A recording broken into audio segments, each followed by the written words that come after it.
She said "I do" to a man who could not open his eyes to see her say it, and Margaret Cole thought, standing beside the narrow cot in Doc Ray's back room with her hand resting light on Cass Delano's fever-hot fingers, that she had never spoken vows over anyone so likely to be dead within the week. He wanted this settled proper before he goes, Doc Ray's had told her 2 days before, when he'd come to her small rented room above the mercantile with an offer so strange she'd made him repeat it twice. Sheriff Delano took 2 bullets breaking up the Renner gang's holdup at the bank, Mrs. Cole, and I don't expect him to see the week out. He's got no kin, and a cousin down in the territory capital who'd tear this town apart trying to claim his land, and his back pay the moment word reaches him the sheriff's dead and unmarried. Cass asked me, plain as anything he's said since the fever set in, to find him a decent woman willing to marry him quick and quiet, so his place goes to someone who'll use it honest instead of a relative who's never once set foot in Marlow. He named you himself. Said you'd nursed his deputy through the smallpox 2 winters back without once flinching. Margaret had agreed for reasons that were not entirely charitable, and she made no pretense to herself otherwise. She was 31 years old, widowed young and left with nothing but a dead husband's debts, taking in mending and washing to keep a roof that leaked worse every winter, and a dying man's modest homestead, however briefly she might hold the name attached to it, was more security than she had known in a decade. She told the preacher as much, honestly, when he hesitated over marrying a woman to an unconscious man. I don't imagine I'll be his wife more than a fortnight, Reverend. But a fortnight of being anyone's wife is more than I've had reason to hope for in some years, and if it settles his mind before he goes, I'll not refuse a dying man his peace. She had buried one husband already, 3 years back, a good-natured man named Thomas Cole who had died of a wagon accident owing money to half the merchants in Marlow, and she had spent the years since learning exactly how little the town's sympathy was worth once the funeral flowers wilted and the bills came due. She had not gone into this second marriage expecting warmth, only shelter, and she told herself, walking back to her rented room after the brief ceremony in Doc Ray's back room, that a woman who had already survived one loss could surely survive a second, especially one she'd entered with her eyes open and her heart carefully, deliberately closed. She had not expected, saying those vows over a man too fevered to hear them, that she would spend the next 6 weeks fighting with everything in her to keep the marriage from becoming a widowhood after all. The bullets had done worse damage than Doc Ray's first feared, one lodged too near the lung to safely remove, the other having torn muscle in his side that refused, stubbornly, to knit clean. By the 3rd day of her marriage, Cass's fever had climbed high enough that he raved in his sleep, calling names she didn't know and fighting invisible outlaws with fists too weak to do more than twitch against the sheets. And Margaret sat up with him through the worst of it, sponging his burning skin with well water, forcing broth past cracked lips a spoonful at a time, changing dressings gone foul with infection, despite every remedy the doctor could offer. "You ought to let him go easy, Mrs. Delano," the doctor said gently on the 5th night, when the fever showed no sign of breaking and Cass's breath had gone shallow and labored. "I've done what medicine can do. The rest is in God's hands now, not yours." "Then God can argue with me about it," Margaret said, not looking up from the basin of cool water she was wringing out for the 100th time that night, "because I did not marry this man to bury him without a fight. Bring me more willow bark, doctor, and leave the giving up to someone with less stubbornness than I've got." She had not married Cass Delano for love. She told herself that plainly, over and over, through the long nights of fever and the longer days of watching his chest rise and fall too shallow for comfort. But somewhere in the fighting for his life, in the hours spent memorizing the stubborn set of his jaw even unconscious, in the low, steady voice she'd taken to using while she worked, telling him about the town, the weather, small nothings meant only to give his mind some thread to hold onto through the fever's dark. She found the marriage had stopped feeling like an arrangement and started feeling, against every practical instinct she owned, like something she could not bear to lose. The town, meanwhile, had opinions of its own about the strange marriage, most of them whispered behind shop counters and over back fences. Some called it a shameless grab at a dying man's land, and Margaret heard the word gold digger muttered once outside the mercantile, sharp enough to stink though she refused to give the speaker the satisfaction of turning around. Others, kinder, simply pitied her a marriage bound to end in a widow's black before the summer even properly began.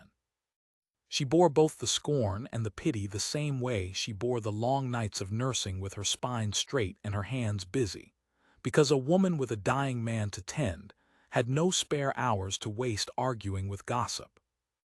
Doc Rays alone seemed to understand what was actually happening in that sick room, watching Margaret's fierce, unrelenting care night after night, and one morning, catching her swaying with exhaustion over the wash basin, he said quietly that whatever had brought her to that bedside, it did not look to him any more like a woman minding a stranger's dying wish.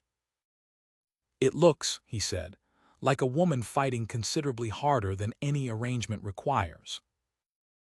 Margaret had not had an answer for him then, only a fresh basin of water and a fresh refusal to consider what his words might mean. The fever broke on the 9th night, so suddenly that Margaret, who had fallen into an exhausted doze in the chair beside his cot, woke to find him watching her, eyes clear and confused and entirely, blessedly conscious for the first time since his vows. "You're not the fever," he said, voice a dry rasp, studying her face like a man working out a puzzle. "You're real." "I'm real," she agreed, and found her own eyes stinging in a way 9 days of grim, unbroken effort had not allowed. "Margaret Cole, Mr. Delano, though I understand I ought to say Margaret Delano now, seeing as you married me while unconscious and haven't yet had the courtesy to properly meet your own wife." He blinked at that, and something moved behind his exhausted eyes, confusion, then dawning memory, then a slow, wondering understanding. Doc Rays's plan, the cousin, I asked him to find someone who'd take the place honest. His hand found hers, weak but deliberate. "I don't remember agreeing to marry a stranger, ma'am, though I find I'm not sorry for it, waking up to find the stranger's the reason I woke at all." "You very nearly didn't." She kept her voice brisk to hide how badly it shook. 9 days of fever fit to cook an egg and a wound that still isn't healed clean. You are not out of danger yet, Sheriff, whatever relief you're feeling at being able to open your eyes. He was not out of danger, in more ways than the fever alone. Word had reached town that the surviving members of the Renner gang, furious at losing their haul and 2 men to the sheriff's gun, meant to finish what the holdup had started before Cass recovered enough to testify against the ones already caught. Margaret learned of the threat from the same deputy Cass had once nursed through smallpox, who came to the house pale and urgent on the 12th night to warn her that riders had been seen scouting the property from the Ridge Road. "Should I wake him?" the deputy asked, hovering uncertain in the doorway. "He'd want to know." He'd want to strap on a gun belt and stand watch himself, which would tear his side open and undo 6 weeks of mending in a single foolish night.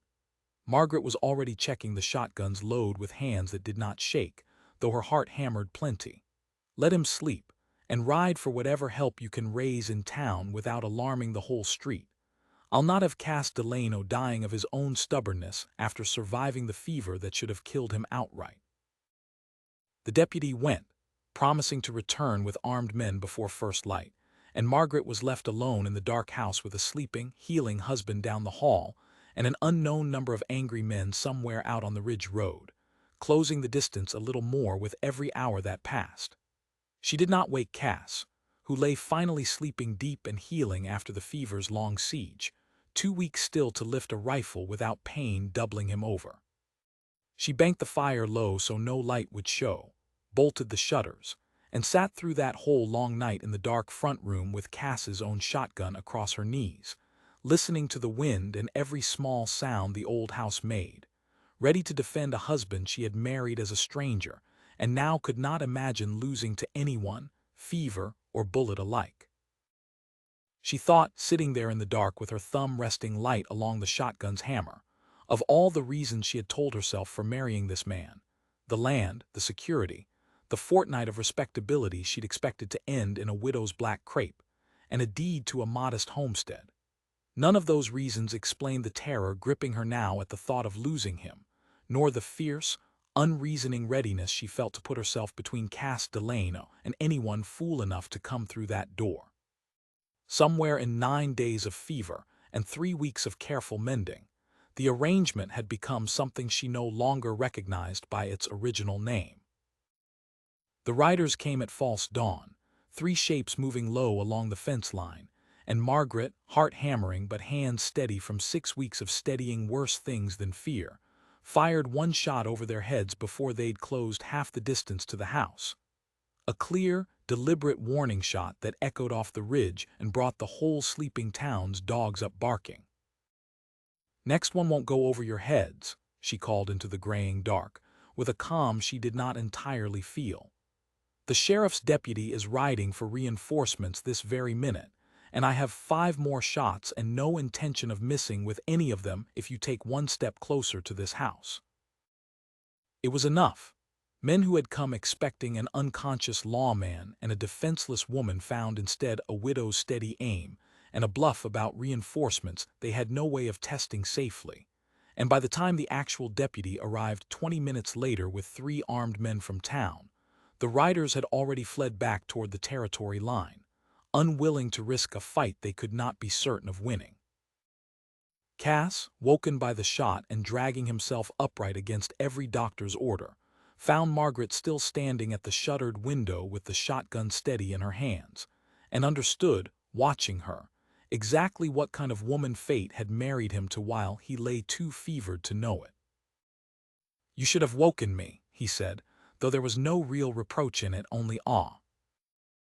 "You could barely lift a spoon last night, Cass Delano, let alone a shotgun." She set the weapon down at last, her hands finally beginning to shake now that the danger had passed. "I did not nurse you through 9 days of fever to hand you back to outlaws on the 10th. He crossed the room slowly, favoring his healing side, and took her trembling hands in his. "Margaret, I married you unconscious on a doctor's arrangement to keep my land from a cousin who never once wrote to ask how I fared. I woke to find I'd married the bravest woman in this territory instead, and I find I am no longer interested in the arrangement being temporary, if you'll have the truth of it plain."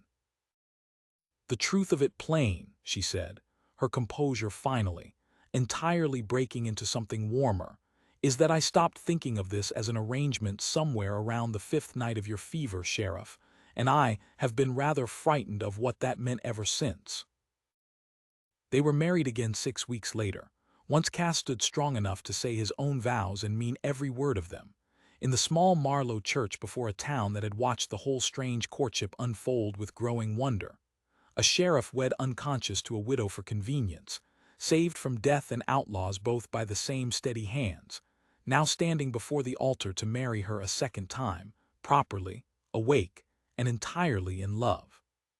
Even the merchants who had once muttered "gold digger" over the mercantile counter came to stand in the crowded pews that morning, and Doc Rays, seated near the front with the particular satisfaction of a man who had guessed the truth long before either party admitted it, caught Margaret's eye as she walked the aisle and gave her a small, knowing nod.